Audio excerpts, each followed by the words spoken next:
Hello, greetings and welcome to the Sacred Surf Shack YouTube channel. So today I'm going to share with you why prison changed my life. Spent 1 year in prison in 2015 to 2016, and it was like the God level life slap that I needed. And it was one of the best years of my life, to be honest. And some people are in disbelief when they hear this. They are almost like, what do you mean? So I'm going to share three lessons out of the many lessons I learned in there. I'm going to share three with you that I took for myself. And number one was, you don't need anything to be happy or to be content. You just need yourself.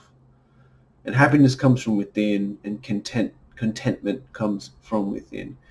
So before I went to prison, I was addicted to surfing, porn, sex, drugs, alcohol, food, nature, freedom, the gym, you name it, all the different desires and, pleasures of life.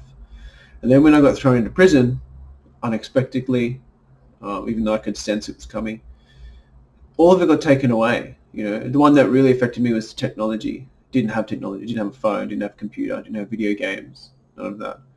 And obviously didn't have surfing, nature, and all that other stuff. I only had myself, and, obviously I could exercise and read books and whatnot. So one thing I realized in there was you don't need a lot to be happy and content. You just don't. And I really do believe that, life and culture and society throws so much pleasurable things at us that we get really caught up in it all, that we actually stop ourselves from experiencing true joy, true happiness, and true contentment, because we have all these different distractions that take us away from us, take us away from ourselves. So that's one lesson that I learned.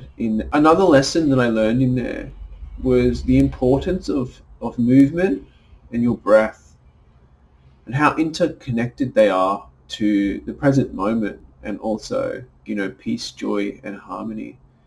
If we sit there and get fat and lazy and become a sloth and shallow breathe, we become disconnected to life, and we become disconnected in general to others as well. And it's unhealthy. And what I learned in there was what became my anchors, and what I did probably more than anything in there was I moved a lot. I did a lot of walking and a lot of exercise, but also a lot of deep breathing. I took up meditation. That's where I began my meditation journey in there. That was prison was my spiritual awakening. That's when it began. And I realized the power of breathing, deeply breathing, as well as movement. And I've always loved movement, but in there you get very creative and you find ways to move differently because you don't have access to other forms of movement. So I found in there that even the most simplest of movements were so beneficial to the whole and your mood. So just remember, even if you're not in prison and you're sitting in life, find something to find a way to move, and find a practice of deep breathing. This will support you more than you believe, even if it's just a walk and then taking deep breaths throughout your day. This will change the way you see life, and it'll change the way you connect to yourself and others and life. And my final lesson, out of the many lessons I've learned, another lesson that I desire to share with you, and this is probably the final lesson of the three, is, and it's a big one, not one that I still yet to have fully embodied, is you've only got yourself. It's only you who's going to look after you ultimately. People can look after you, and you can reach out for support, sure, guidance, advice, coaching, mentoring, a spiritual master. They all play their role and their part, but ultimately it comes down to you, and you need to find the courage to either find the support or do it yourself. So if you wanted to lose weight and getting in shape, you have to do all the hard work. Someone can tell you what to do, but you ultimately have to take those steps.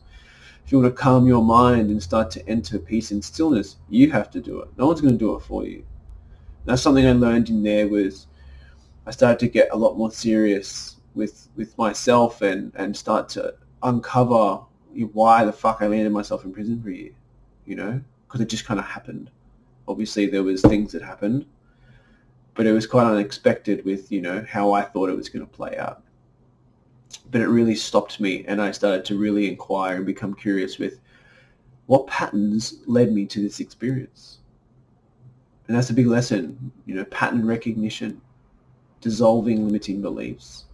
What narratives led to the unfoldment of myself landing in prison? So this relates to anyone. What narratives are running the show for you? What limiting beliefs are limiting your experience of life? As ultimately we come here to master ourselves, and we come here to learn about ourselves. Otherwise you wouldn't be here on planet Earth. If you weren't meant to be here and learn something and to master something and to overcome something, you would not be here. And it's in our weaknesses that we see where we have growth to achieve, and it's these places where we can strive to overcome and turn them into strengths. So they're the 3 lessons that I have shared with you. Is you don't need anything to be happy and content. You just need yourself, and it all comes from within. And number 2, creating a movement and breath practice, however that looks, just create it. It doesn't have to be super, super strict and serious. Just connecting with your breath every day, deeply breathing, and having some sort of movement practice will really help with your nervous system and stress and overall well-being. The third one is you've only got yourself, ultimately, to achieve your goals. We can always reach out for support. We can always get the help we need, but ultimately you have to take all those actions upon yourself. No one's going to do it for you. So stop waiting for someone to do it for you. So thank you again. I hope this lands for you, and I hope it supports your journey. Big love.